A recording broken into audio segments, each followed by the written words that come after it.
in the distant lands where the mountains touch the sky and the winds whisper old secrets. There once stood a mighty kingdom known as Greco-Bactria. This land was where the cultures of Greece and the East met, where marble statues stood beside golden temples, and where the myths of old were carved into the very stones of the earth. The people of this land believed in the power of stories, and they left behind ruins that still speak of gods and heroes, of love and war, of fate and destiny. One such ruin lies hidden in the valleys of modern-day Afghanistan, a place where the walls are covered in faded carvings of figures, long forgotten by most of the world. But if you look closely, if you listen to the wind, you can still hear the echoes of the past. The stones tell a story of Hellenistic myths brought to this land by the descendants of Alexander the Great, who carried with them the legends of Olympus and the heroes of old. Among these carvings there is one that stands out, a great relief showing a mighty battle. The figures are worn by time, but their shapes are still clear. On one side there is a warrior with a lion's skin draped over his shoulders.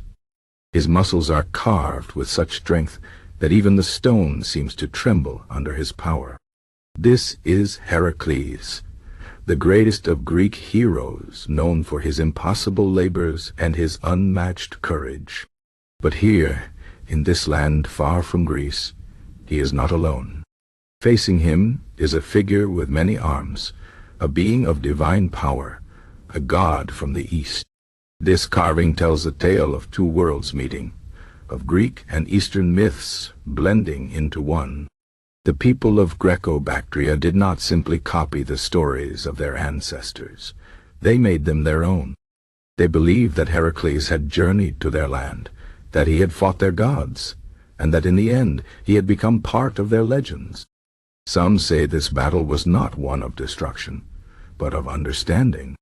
Heracles the outsider learned the wisdom of the East, and the gods of this land welcomed him as one of their own. Not far from this relief, another story is carved into the stone. Here we see a beautiful woman standing beside a great bull. Her robes flow like water, and in her hands she holds a wreath of flowers. This is Europa, the princess stolen by Zeus in the form of a bull.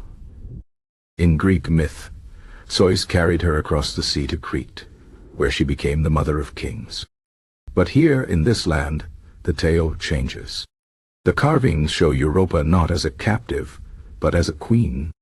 She rides the bull willingly, her face serene, as if she knows her destiny is greater than any mortal life.